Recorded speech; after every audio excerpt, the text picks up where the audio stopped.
सो आज हम लोग पढ़ेंगे इंडिया और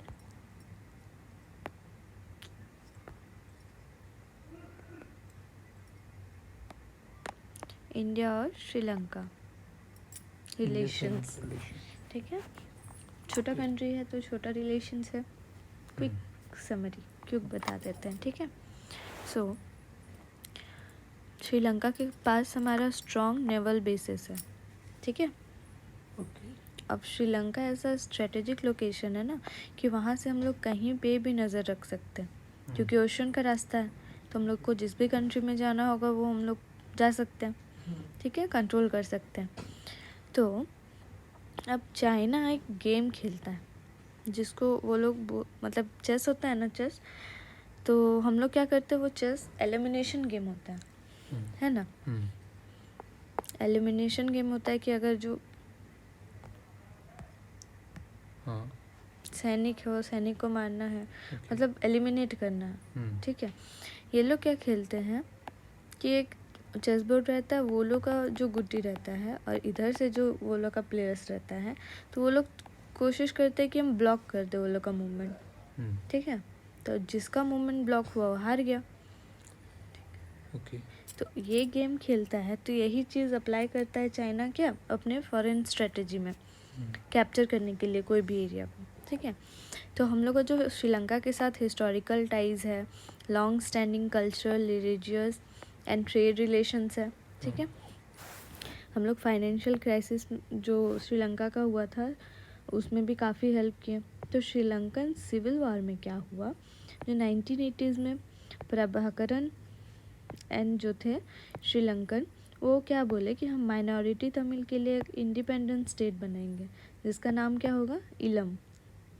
ठीक है, और कैपिटल क्या होगा, जाफना। ठीक है, अब वो लोग इसको क्या नाम दिए, LTTE, limited tigers of Tamil इलम। ठीक है, वो लोग बहुत ट्रेन थे, वेरी वेल ट्रेन, दे वर फिनेटिक, रूथलेस। ठीक है, सिनहलिस जो थे। तो 1983 में क्या हुआ, ये वॉर हुआ, सिविल वॉर हुआ, और 1984 में इंदिरा गांधी जी मर गई। ठीक है, इंदिरा गांधी का और क्या इनको मारा गया, राजीव गांधी इनका भी तो वो ये जो श्रीलंका वाला था ना, ये इसका रीज़न था वो राजीव गांधी के असैसिनेशन का। ठीक है, वो लोग दुश्मनी में ये वो किए थे। तो इंदिरा गांधी जी सीजनल पॉलिटिशियंस थी, तो उनके बाद मैंने राजीव गांधी PM। ठीक है, तो वो थे भोले भाले। ठीक है, भले भोले ये थे। तो उनको जैसे उनकी एडवाइजरी थी, तो वो क्या बोली कि आपको कुछ करना चाहिए। ठीक है, श्रीलंका के जो इतना सिविल वार हो रहा है उसमें आपको कुछ करना चाहिए। ठीक है, तो ये क्या ऑर्डर दे दिए कि इंडियन आर्मी को वहाँ भेज दिए बिना किसी तैयारी के श्रीलंकन टेरिटरी पे। ठीक है, कि तुम वहाँ जाके इंटरफेयर करो। अब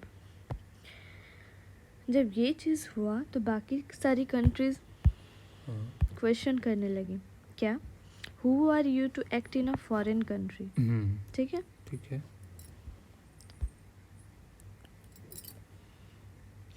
it's against your foreign policy. ठीक है, तमिलनाडु के भी खिलाफ था, क्योंकि हम लोग एक तरह से वहाँ के जो माइनॉरिटी तमिल है उनके लिए जो इंडिपेंडेंट स्टेट बन रहा था उनको रोकने के लिए वो भेजे थे। तो ये एक तरह से तमिलनाडु के तमिलियंस के खिलाफ हो गया। ठीक है, अब इंडियन आर्मी जो थी वो ऐसे एरिया में गई जो LTTE का इम्पोर्टेंट प्लेस था, दे वर वेल ट्रेन। ठीक है, और वो उस प्लेस को मतलब एक होता है चप्पा चप्पा जानना, वो लोग झाड़ियों में छुपते थे, पेड़ पे छुप के, मतलब वो उस जंगल को बहुत अच्छी तरीके से जानते थे। क्या हुआ, इंडियन आर्मी गॉट स्लॉटर्ड, बहुत ही बुरी मौत हुई। ठीक है, और इस फोर्स का नाम क्या था, IPKF, Indian peace keeping force.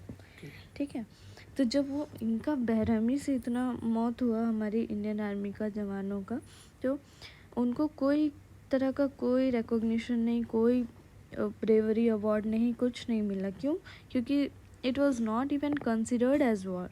वो लोग ऐसा मतलब सोचे ही नहीं कि वार के तहत वो मरे हैं, तो उनको शहीद की वो उपाधि नहीं मिली अभी तक, ठीक है।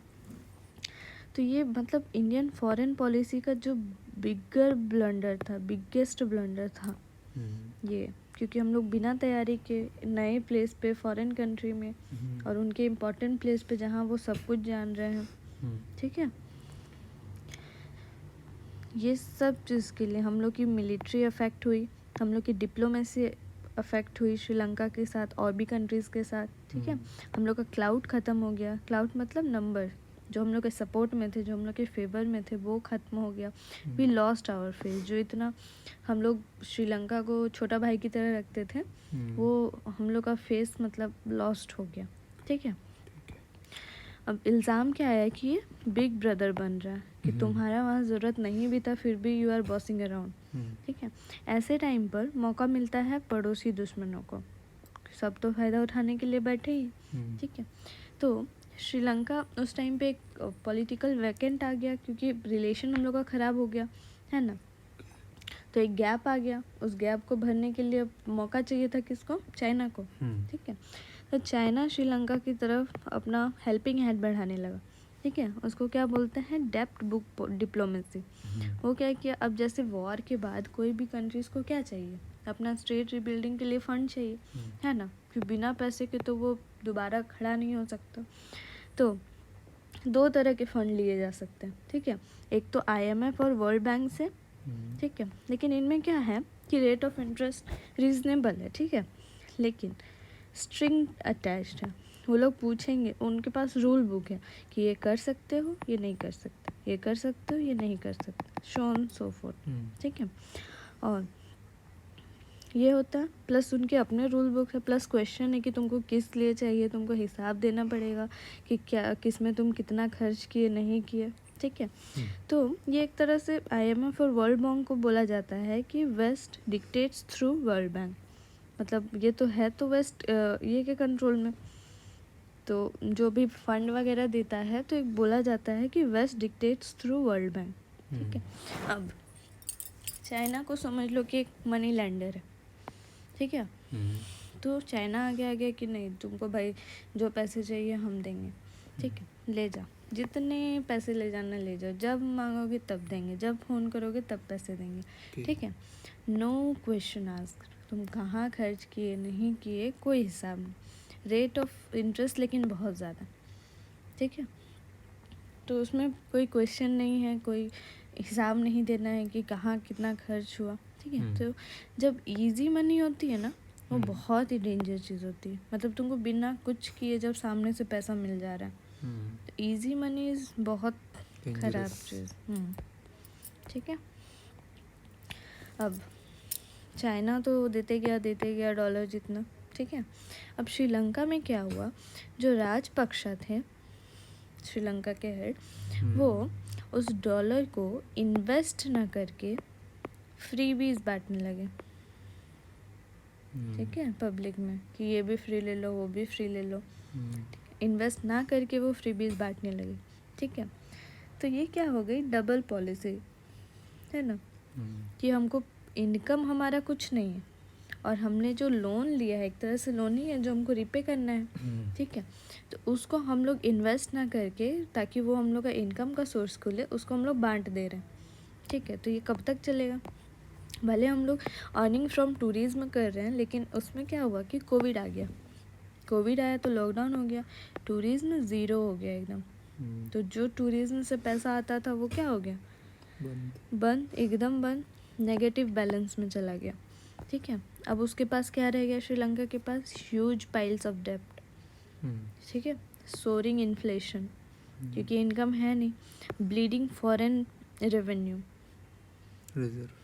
रिजर्व, ठीक है, करेंसी की वैल्यू डाउन, ये सब रह गया श्रीलंका के पास, ठीक है। तो वहाँ क्या क्रिएट हो गया, ह्यूमैनिटेरियन एंड इकोनॉमिक क्राइसिस, ठीक है। अब किसका फ़ोन आया, चाइना का, क्या बोला, पैसा देने का, जितना लिए हो इट्स पे बैक टाइम, ठीक है। तो श्रीलंका क्या बोला, पैसे तो नहीं है, ठीक है। तो चाइना बोला कि ठीक है, पैसे नहीं है कोई बात नहीं, तुम्हारा जो हम्बनटोटा पोर्ट है वो दे दो हमें, ठीक है। सोचो पूरा का पूरा पोर्ट चाइना ले लिया, तो फॉर 99 ईयर्स लीज पे, ठीक है। तो ये परपेचुअल लीज होता है। जैसे कोई भी घर वगैरह भी लेते हो ना, तो उसमें लिखा रहता है for 99 years perpetual lease from president.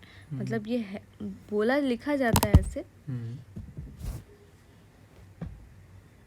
लेकिन होता नहीं, ठीक है। वो मतलब एक्सटेंड होते रहता है।